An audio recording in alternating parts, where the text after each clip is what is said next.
বোকা। আমি আসলেই একজন বোকা। এতটাই বোকা যে তুমি আমাকে বারবার ঠকিয়েছো জেনেও শুধু তোমাকেই ভালোবাসি আমি।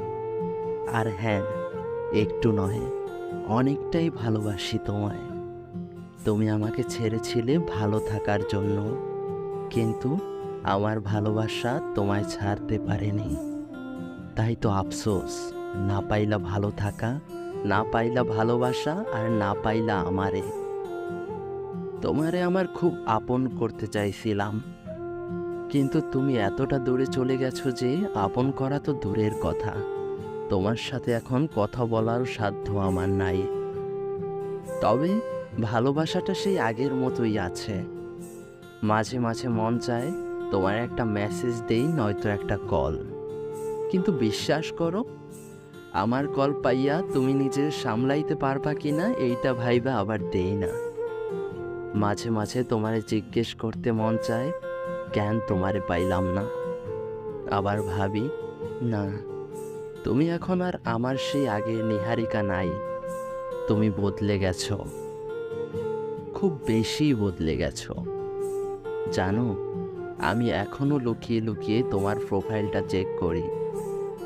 তোমারে টেক্সট করতে মন চায়, কিন্তু করতে পারি না। আজও আমার মনে পড়ে তোমারে যেদিন প্রথম ভালোবাসার কথাটা বলেছিলাম, তারিখটা আজও ভুলে নেই। 28 জুন 2019, আমার লাইফের খুব গুরুত্বপূর্ণ একটা তারিখ। এই তারিখেই তোমারে প্রথম আমার ভালোবাসার কথাটা নিজের মুখে জানিয়েছিলাম। তবে ভালো ব্যাপার, সেদিন তুমি আমাকে ফেরাও নাই। তুমিও হয়তো আমারই ভালোবাসতা, কিন্তু হয়তোবা সময়ের সাথে সাথে তোমার সেই ভালোবাসাটা কমতে শুরু করেছিল। তাই তো আমার ছাইড়া গেছিলা। জানো, তুমি আমারে যেদিন ছাইড়া গেছিলা সেই তারিখটাও খুব যত্ন কইরা মনে গাইথা রাখছি। তবে তুমি ছাইড়া যাওয়ার প্রমাণ কইরা দিলা আমি আসলেই একটা বোকা। বিশ্বাস করো, যখন তুমি আমারে ছাইড়া গেলা আমি পুরো এলোমেলো হইয়া গেছিলাম। আমার সেই হাসি খুশি থাকা জীবনটা একটা অদ্ভুত চাপা কষ্টে জর্জরিত হয়ে চুপসে গেল। যেই ছেলেটা বন্ধুদের আড্ডায় সবাইকে একাই মাতিয়ে রাখত, সেই ছেলেটাই সবচেয়ে বেশি চুপচাপ হয়ে গেল। সবাই জিজ্ঞেস করত কেন এমন অবস্থা আমার, কাউকে কিছুই বলতে পারি নাই। বড্ড বেশি এলোমেলো হয়ে গেছিলাম।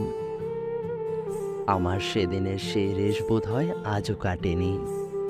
তাই তো এখনো সবার মাঝে চুপচাপই থাকি। আমি জানি তুমি এসব কথা বিশ্বাস করবে না, নিছক তামাশাই ভাববে। তুমি যা খুশি ভাবো। নিহারিকা, তুমি হয়তো জানো না, আমি এখনো তোমায় দেখি। লুকিয়ে লুকিয়ে প্রায় দেখা হয় তোমাকে। যখনই জানতে পারি তুমি অমুক জায়গায় আছো, আমিও ছদ্মবেশে চলে যাই সেখানে। তোমারে দেখি মন দিয়ে। তবে তুমি আমারে দেখো না, আর দেখলেও আমারে চিনতে পারো না, কারণ আমি যে ছদ্মবেশে থাকি। তবে সত্যি কথা একটাই, তোমাকে আজও ঠিক আগের মতোই ভালোবাসি। তোমাকে আর কখনো পাওয়া সম্ভব না জেনেও ভালোবাসি। আগের মতোই ভালোবাসি। অথচ তুমি কোনোদিন জানতেই পারবে না, তোমাকে আমৃত্যু ভালোবাসার শপথ গ্রহণ করেছিল কোনো এক তরুণ। সেই শপথ রক্ষা করতে গিয়ে স্নায়ুযুদ্ধের মতো লণ্ডভণ্ড হয়ে যাচ্ছে সেই মানবের মস্তিষ্ক। তুমি আমারে ছাইরা গেলা, এখন একটা পাখির জীবন পাইবা। ডানা মেইলা উঠতে গিয়ে দেখবা পুরাটা আকাশই একটা খাঁচা। সিগারেটের প্যাকেটে যদি লেখা থাকতে পারে ধূমপান মৃত্যুর কারণ, তাহলে তোমার গায়ে সাইনবোর্ড আর বাড়ির ছাদে বিলবোর্ড ঝোলানো উচিত, কারণ তুমি জীবন্ত মৃত্যুর সহস্র কারণ।